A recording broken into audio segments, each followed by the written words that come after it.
Hi, I'm Thomas Frank, and this is Unpacked.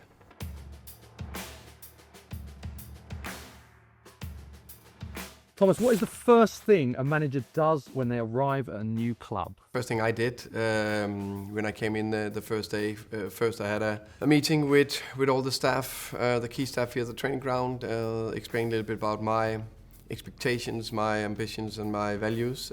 So everyone hopefully were a little bit more aligned and hopefully knew a little bit more about me.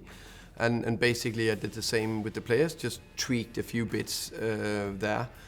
So trying to set the tone from the beginning. Does a manager transfer work the same as a player transfer? I don't think so. There's probably a few meetings or more, a couple of more meetings with, let's say, me and the one who wants to hire me, or to where we get to know each other, but also where I present the vision and my ideas and how I see the team and all that.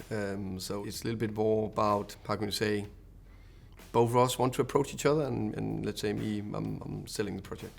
How do you go about getting to know all the players in your squad? You know, I think it's very important with the small conversations, also listening to other staff members to a little bit about background about the players, but I think it's important to get to know all the players, and I do a little bit a combination of informal and sometimes sitting them down in a meeting and then asking a little bit more into the family, instead of sometimes you can take, 25 players, tick them off, 5, 10, 15 minutes meetings, but I'll mix it up.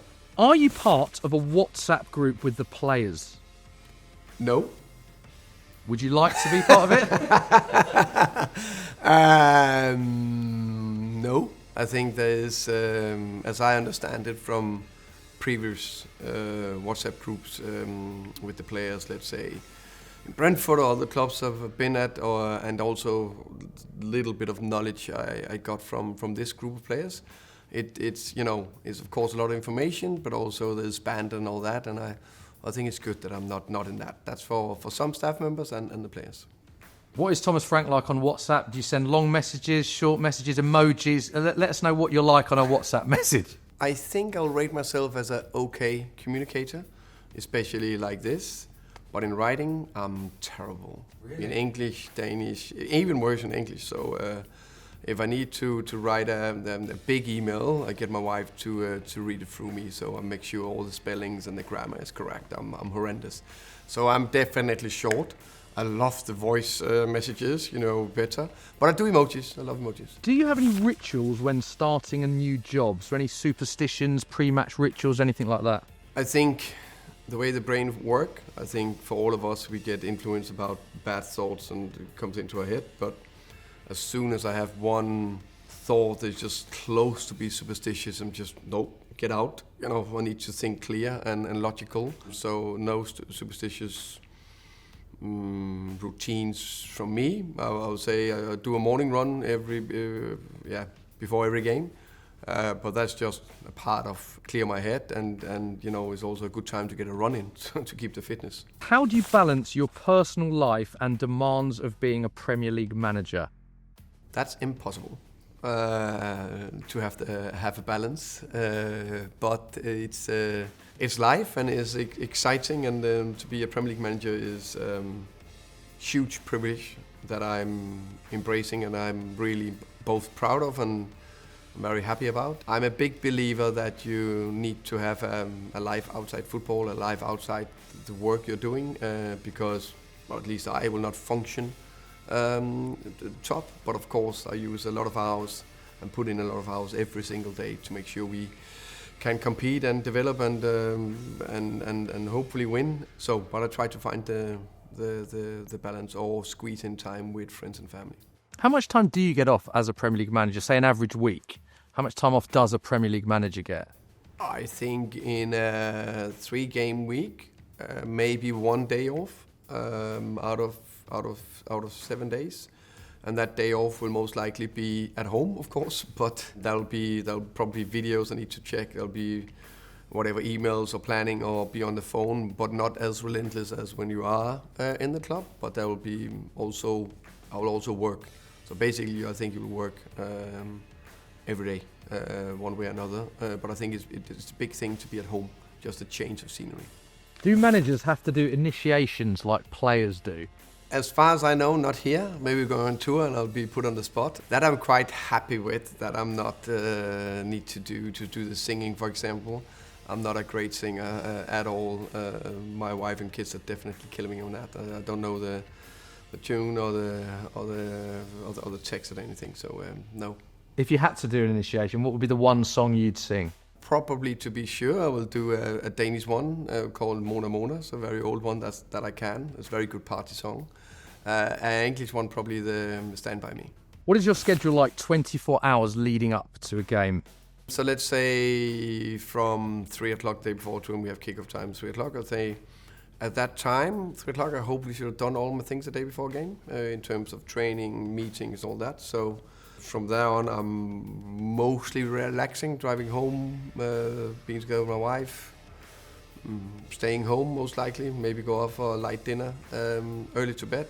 The next day, morning run, then drive in.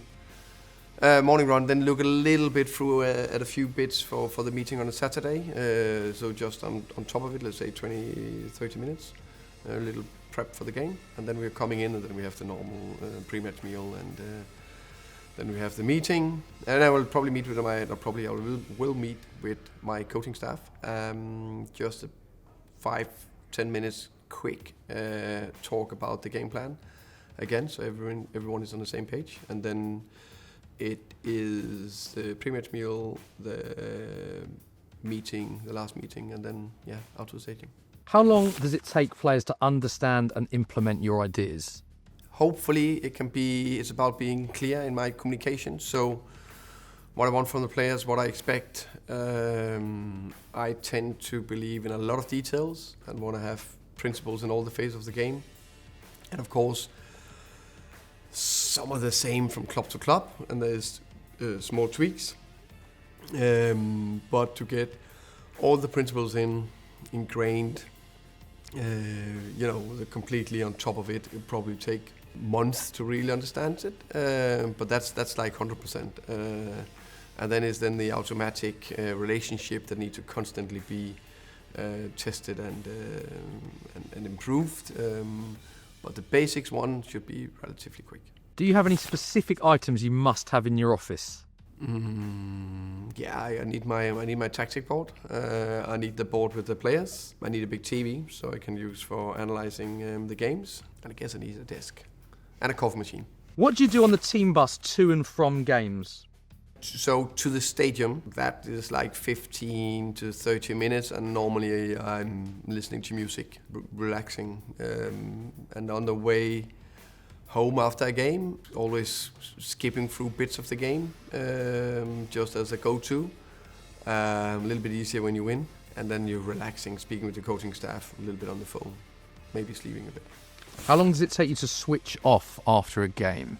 Of course, if you're performing very badly and we're still winning 1-0, I'll be relieved because of the win, of course. But I know I'll be burning inside because the performance was not good enough. And that's why it's the curse of a football manager, that you want to win and a top performance. And if you don't get both, you're not really happy. But I think if we lose and perform badly, that is difficult to switch off. I'm luckily, touch wood, still quite good at sleeping, so after a game, even we've lost and performed bad, I fall asleep quick because I'm tired.